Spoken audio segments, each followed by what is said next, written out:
ৰাহুল গান্ধীলৈ প্ৰধানমন্ত্ৰী মোদীৰ জন্মদিনৰ শুভেচ্ছা কপি উঠিছে বিজেপিৰ গাদী।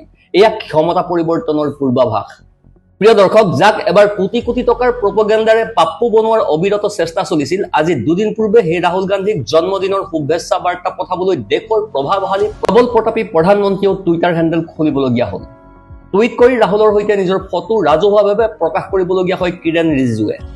ইয়াৰ পৰা স্পষ্ট যে কাশ্মীৰৰ পৰা কন্যাকুমাৰীলৈ খোজকাঢ়ি যোৱা প্ৰতিটো কিলোমিটাৰৰ ধূলিয়ে আজি ক্ষমতাৰ মসনদত বহি থকাসকলৰ অহংকাৰত ভীষণ আঘাত হানিছে।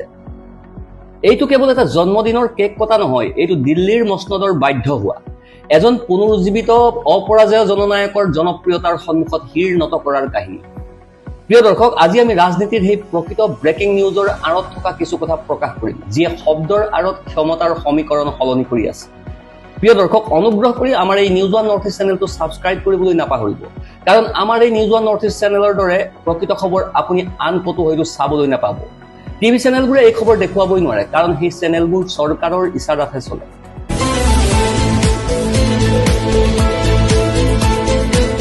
নমস্কাৰ, নিউজ ওৱান নৰ্থ ইষ্টৰ আজিৰ এই প্ৰতিবেদনলৈ আপোনাক স্বাগতম। আপুনি চাই আছে দেশৰ এটা অগ্ৰণী, নিৰ্ভীক, নিৰপেক্ষ আৰু বহুভাষিক channel news one north east. News one north ইষ্টৰ মাধ্যমেৰে আমি কেৱল বাতৰি সম্প্ৰচাৰ কৰাই নহয়, ইয়াৰ আঁৰৰ প্ৰকৃত সত্যও আপোনাৰ সন্মুখত তুলি ধৰিবলৈ চেষ্টা কৰোঁ, যিবিলাক বাতৰি গদি মিডিয়াই আপোনাৰ সন্মুখৰ পৰা সদায় লুকুৱাই ৰাখে। সঁচা কথা ক'বলৈ গ'লে বিষয়টো বেদনাদায়ক।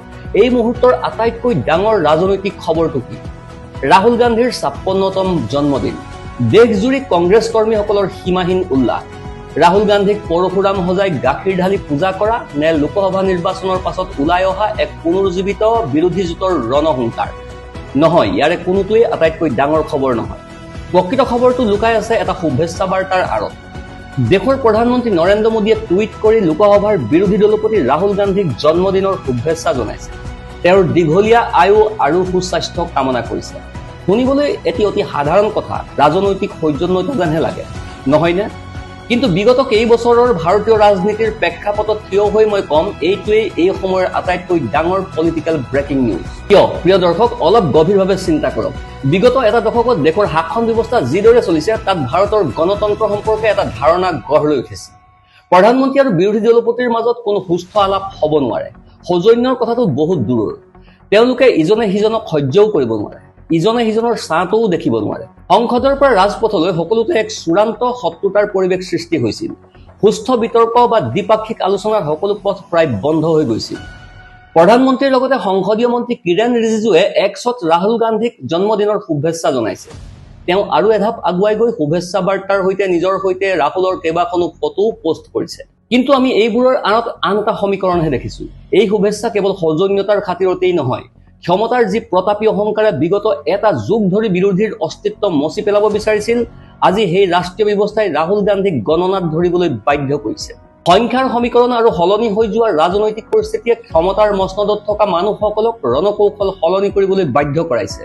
এইটো কেৱল এটা জন্মদিনৰ উচ্চাসেই নহয়, এইটো আচলতে পৰিৱৰ্তিত ভাৰতীয় ৰাজনীতিৰ এক নতুন বাস্তৱতাৰ স্বীকৃতি। কাৰণ ৰাহুল গান্ধীয়ে বুজি পাইছে যে বিজেপিৰ উগ্ৰ মেৰুকৰণৰ ৰাজনীতিক পৰাস্ত কৰিবলৈ হলে তেওঁলোকৰ তথাকথিত হিন্দুত্বৰ তাজপাতৰ ঘৰৰ ওপৰতে পোনপটীয়াকৈ আক্ৰমণ কৰিব লাগিব। নিৰ্ভীক, আক্ৰমণাত্মক আৰু আত্মবিশ্বাসী এয়াই হৈছে আজিৰ ৰাহুল গান্ধী। আজিৰ ৰাহুল গান্ধীয়ে কেৱল বিজেপিকেই নহয়, পোনপটীয়াকৈ RSSৰ আদৰ্শগত ভিত্তিকো প্ৰত্যাহ্বান জনাইছে। ইণ্ডিয়া জোঁটৰ বৈঠকত তেওঁৰ ৰণকৌশল, তেওঁৰ ৰাজনৈতিক ভাষা এতিয়া আৰু কোনো অপৰিপক্ক বা খামখেয়ালী নেতাৰ দৰে নহয়।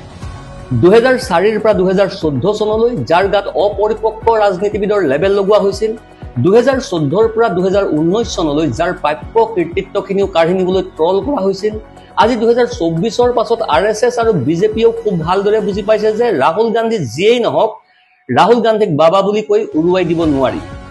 শাসকৰ সন্মুখত এই মুহূৰ্তত আটাইতকৈ ডাঙৰ ৰাজনৈতিক প্ৰত্যাহ্বানটোৰ নামেই হৈছে ৰাহুল গান্ধী। কিন্তু এই সলনি হৈ যোৱা ৰাহুলৰ সন্মুখত প্ৰকৃত বিপদটো ক'ত আছে জানেনে? শেহতীয়াকৈ এটা ভিডিঅ' সামাজিক মাধ্যমত বিয়পি পৰিছে, য'ত দেখা গৈছে যে যুৱ কংগ্ৰেছৰ কৰ্মীসকলে ৰাহুল গান্ধীৰ ফটোক পৰশুৰামৰ অৱতাৰৰ ৰূপ দি বেদীত বহুৱাই সেই ফটোখনৰ ওপৰত গাখীৰ ঢালিছে। ফটোখনত তেওঁৰ হাতত সংবিধান আৰু পাছফালে পৰশুৰামৰ কোঠাৰ। এইটোৱেই হৈছে চাটুকাৰিতা, আমাৰ দেশৰ আটাইতকৈ ডাঙৰ ৰাজনৈতিক ব্যাধি। এই অতি উৎসাহী চামচাগিৰিয়ে ৰাহুল গান্ধীৰ কোনো উপকাৰ কৰা নাই, বৰং ক্ষতিহে কৰিছে। ৰাহুল গান্ধীয়ে আজি নিজৰ পৰিশ্ৰমৰ জৰিয়তে যি ভাৱমূৰ্তি গঢ়ি তুলিছে সেয়া এজন আধুনিক নেতাৰ। তেওঁ জাতি জনগণনা আৰু সামাজিক ন্যায়ৰ কথা কয়, দলিত পাছপৰা লোকসকলৰ অধিকাৰৰ কথা কয়, ধৰ্ম নিৰপেক্ষতা আৰু সংবিধান বচোৱাৰ সংগ্ৰাম কৰে। এসময়ত ৰাহুল গান্ধী নিজেও বিভ্ৰান্ত আছিল, জানি বুজি নিজকে কট্টৰ ব্ৰাহ্মণ বুলি প্ৰমাণ কৰাৰ প্ৰতিযোগিতাত নামিছিল। এটা মন্দিৰৰ পৰা আন এটা মন্দিৰলৈ দৌৰি ফুৰিছিল, নৰম হিন্দুত্বৰ তাছ খেলি মোদী শ্বাহক পৰাস্ত কৰিবলৈ। কিন্তু ভাৰত জোড়ো যাত্ৰাৰ পথত ৰাহুলে নিজৰ ভুল বুজি পাইছে।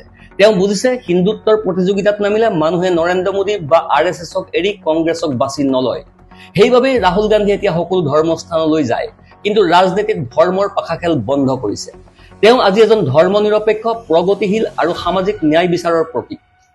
ক্ষমতাৰ শীৰ্ষবিন্দুত থকা লোকসকল আজিৰ এই নতুন ৰাহুল গান্ধীক লৈ আটাইতকৈ বেছি চিন্তিত। আৰু এই কাৰণেই জন্মদিনৰ এই শুভেচ্ছা বাৰ্তা কেৱল সৌজন্যতাই নহয়, এইটো আচলতে এক অপৰাজেয় শক্তিৰ ওচৰত ক্ষমতাৰ মসনদত থকা সকলৰ পৰোক্ষ আত্মসমৰ্পণ। ৰাহুল গান্ধীয়ে যদি নৰেন্দ্ৰ মোদীৰ প্ৰতাপী ৰাজনীতিৰ বিৰুদ্ধে যুঁজ দিব বিচাৰে, তেন্তে হাতত কুঠাৰ লৈ পৰশুৰাম হৈ লাভ নাই। সেইদৰে মোদীৰ হিন্দুত্বৰ সৈতে জয়ী হ'ব নোৱাৰে। তেওঁ যুঁজ দিব হলে এখন হাতত সংবিধান ৰাখিব লাগিব আৰু আনখন হাতত সামাজিক ন্যায়ৰ পতাকা।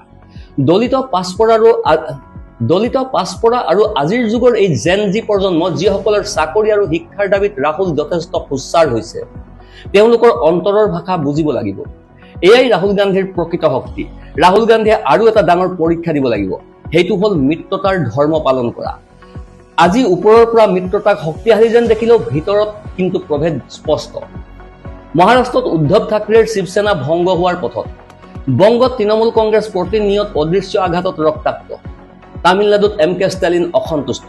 আটাইতকৈ মুখ্যম আঘাতটো লাগিল সদ্য সমাপ্ত ৰাজ্যসভা নিৰ্বাচনত ঝাৰখণ্ডত। তাত বিৰোধী জোঁট ইণ্ডিয়াৰ ভিতৰতে ক্ৰছ ভোটিং হৈ গ'ল। কংগ্ৰেছৰ প্ৰাৰ্থী পৰাজিত হ'ল আৰু নিৰ্দলীয় প্ৰাৰ্থী হিচাপে জয়ী হ'ল মুকেশ আম্বানীৰ প্ৰতিনিধি পৰিমল নাথৱানী। কংগ্ৰেছে পোনপটীয়াকৈ আঙুলি তুলিলে মিত্ৰজোঁটৰ অংশীদাৰ RJD আৰু CPIMLৰ বিধায়কসকলৰ ওপৰত। অৱশ্যে ক্ষমতাৰ এই খেলত কোনো ধোঁৱা তুলসীৰ পাত নহয়। কৰ্ণাটকত য'ত কংগ্ৰেছ শক্তিশালী, তাত আকৌ তেওঁলোকে নিজৰ স্বাৰ্থত উল্টা ক্ৰছ ভোটিং কৰাই লৈছে। কৰ্ণাটকত কামাল দেখুৱাইছে কংগ্ৰেছে। বিজেপিৰ যশৱন্তপুৰৰ বিধায়ক ST সোমশেখৰে বিবেকৰ দংশনত বোলক বা অন্তৰাত্মাৰ আহ্বানতেই হওক কংগ্ৰেছৰ অজয় মাকেনক ভোট দিছে। কেৱল সেয়াই নহয়, বিজেপিৰ আন এজন হেভিৱেট বিধায়ক A শিৱৰাম হেব্বাৰেও ভোটদানৰ পৰা বিৰত থাকে। এই কামালৰ ফলতেই কংগ্ৰেছৰ তিনিজন প্ৰাৰ্থী অজয় মাকেন, সৈয়দ নাছিৰ হুছেইন আৰু GC চন্দ্ৰশেখৰ অনায়াসে জয়ী হয়। ৰাজ্যসভা নিৰ্বাচনত যিহেতু কোনো হুইপ নাথাকে আৰু কোনে কাক ভোট দিলে সেয়া গোপনে থাকে, সেয়েহে এই সুযোগতেই টকাৰ খেল জমি উঠে। পৰিমল নাথৱানীৰ দৰে কৰ্পৰেট টাইকনসকলৰ সন্মুখত বিধায়কসকল বিক্ৰী হৈ যোৱাটো আজি ভাৰতীয় ৰাজনীতিৰ আটাইতকৈ ডাঙৰ দুৰ্ভাগ্য। কোনো কৰ্পৰেট গোষ্ঠীৰ ইমান ডাঙৰ ঔদ্ধত্য হয় কেনেকৈ যে তেওঁলোকে জনতাৰ প্ৰতিনিধিক কিনি লয়। ইয়াক আপুনি মোদী চৰকাৰৰ 12 বছৰৰ অৱদানৰ বাহিৰে আন কি বুলি নকব। ৰাহুল গান্ধীৰ প্ৰকৃত প্ৰত্যাহ্বান এতিয়া এইটোৱেই। এই যে টকাৰ জোৰত বিৰোধীক ভাঙি পেলোৱাৰ খেলা চলি আছে, এই যে মিত্ৰজোঁটৰ ভিতৰত বিশ্বাসৰ অভাৱ, এই সকলোকে এক আদৰ্শৰ সূত্ৰত বান্ধি 2029 পৰ্যন্ত টিকাই ৰাখিব পাৰিবনে? যদি পাৰে, তেন্তেহে এই শুভেচ্ছা বাৰ্তাৰ প্ৰকৃত ৰাজনৈতিক জয় সম্পূৰ্ণ হ'ব। ৰাহুল গান্ধীৰ বাবে যোৱা 8 জুন দিল্লীত ইণ্ডিয়া জোঁটৰ প্ৰথম বৈঠকখন কেৱল এটা সাক্ষাতৰ অনুষ্ঠান নাছিল। প্ৰথম বৈঠকত সকলোৱে নিজৰ সুখ দুখ ভাগ বতৰা কৰিছে। মমতা বেনাৰ্জীয়ে সোনিয়া গান্ধীৰ ডিঙিত সাৱটি ধৰি হয়তো নিজৰ ক্ষোভ উজাৰিছে। অভিষেক বেনাৰ্জী আৰু ৰাহুল গান্ধীয়ে হয়তো এচুকত বহি কথা পাতিছে, মোদীজীয়ে মোক এই সংস্থাসমূহ লগাই প্ৰবল আঘাত হানিছে আৰু অমিত শ্বাহে মোৰ দলটো ভাঙিছে। কিন্তু কেৱল কান্দি কাটি আৰু গল্প কৰি মোদী শ্বাহৰ অপৰাজেয় নিৰ্বাচনী যন্ত্ৰক পৰাস্ত কৰিব নোৱাৰি। ৰাজনীতিক এতিয়া চূড়ান্ত গুৰুত্ব সহকাৰে ল'ব লাগিব। আজি আপ ভাঙিছে, তৃণমূল ৰক্তাক্ত, উদ্ধৱ ঠাকৰেৰ দল ছিন্ন ভিন্ন। কাইলৈৰ সংখ্যাৰ জোৰত পুনৰুজ্জীৱিত হোৱা কংগ্ৰেছৰ 99 জন সাংসদৰ ভিতৰৰ পৰা 66 জন যে ওলাই নাযাব বুলি গ্যাৰাণ্টি কোনে দিব? য'ত মমতা বেনাৰ্জীৰ দৰে নেত্ৰীৰ বিধায়কসকলে লোভত পৰি দল এৰিব পাৰে, তেনে অৱস্থাত কংগ্ৰেছৰ ক্ষেত্ৰতো এই ভাঙোন অসম্ভৱ নহয়। ৰাহুল গান্ধীয়ে সেয়েহে এনে এক ৰাজনীতি গঢ়ি তুলিব লাগিব, য'ত কোনে দল এৰিলে আৰু কোন থাকিল তাত কোনো পাৰ্থক্য নপৰে।